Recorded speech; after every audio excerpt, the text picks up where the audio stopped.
Gnosticism, Part 4. Know thyself. What are the Gnostics referring to when they're saying, know thyself?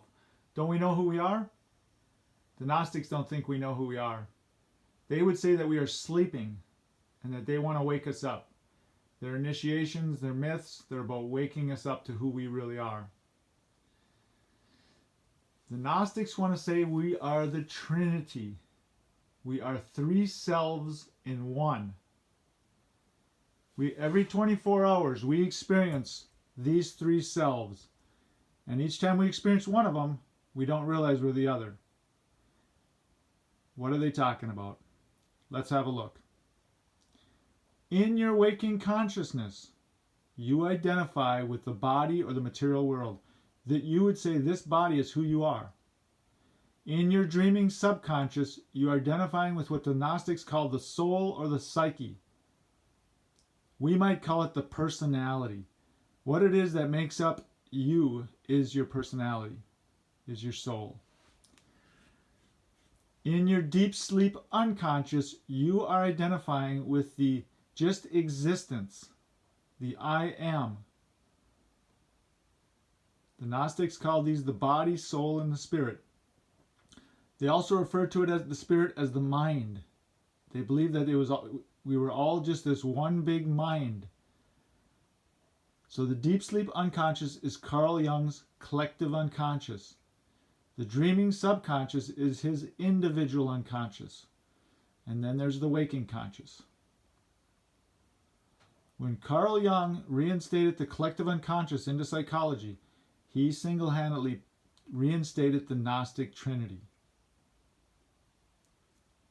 This information was, abolished by the literalists, and it's slowly been coming back.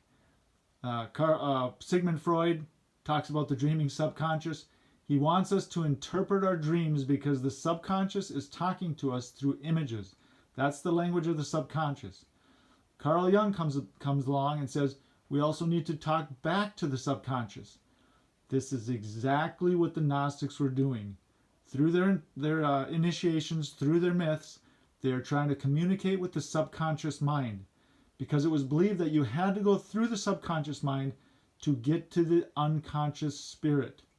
And the unconscious spirit is the creative, intelligent force where you're going to get all your healing, where you're going to get your transformation of any kind.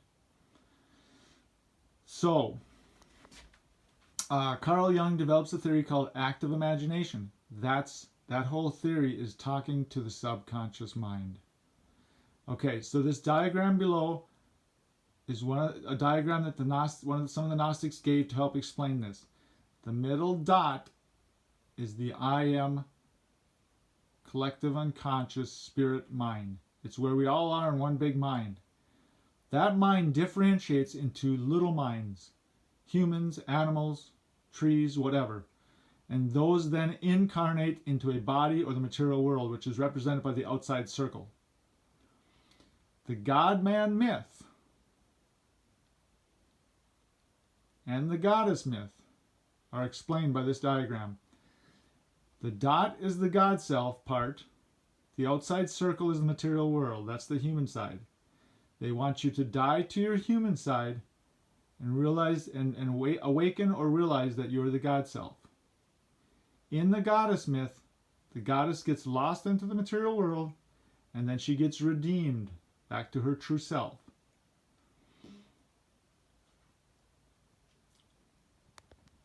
One example of the goddess myth, just to start with, is the Greek goddess Persephone. She gets dragged down into the underworld. That's going to be the material world, represented by the outside circle, by Hades. Demeter, her mother, eventually works a deal with her, Hades, to get her back. In the story, she eats the red pomegranate seeds. That's going to be important. Joseph Campbell talks about these myths, and he says that even though the stories may look different, if they have the same anatomy, they're talking about the same thing. These goddess myths are going to have the anatomy of having red in them. They're going to be female, they're going to be falling asleep, and then they're going to awaken. I'm going to get into a list of goddess myths and show how that's the case. But before I do that, I just want to mention the Jewish Gnostic version of this is the Genesis and Exodus stories. Genesis is about generating into the material world, the outside of the circle. Exodus is about finding your way back to the promised land, which is the center self, God self. In the story of Moses, he goes down to Egypt to deliver the captives out of Egypt. Captive is a Gnostic term referring to people that still associated with the material world, their body as who they are. He delivers the captives out of Egypt back to the promised land. How does he do that? He parts the Red Sea. The subconscious mind is that middle part. It's always going to be associated with red. It's also going to be associated with water. The Gnostics had an initiation called the baptism of water. Water is about purification. They call it the purification of the soul, which would be the subconscious mind.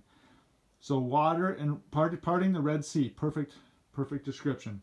Okay, let's move on to the goddess myths.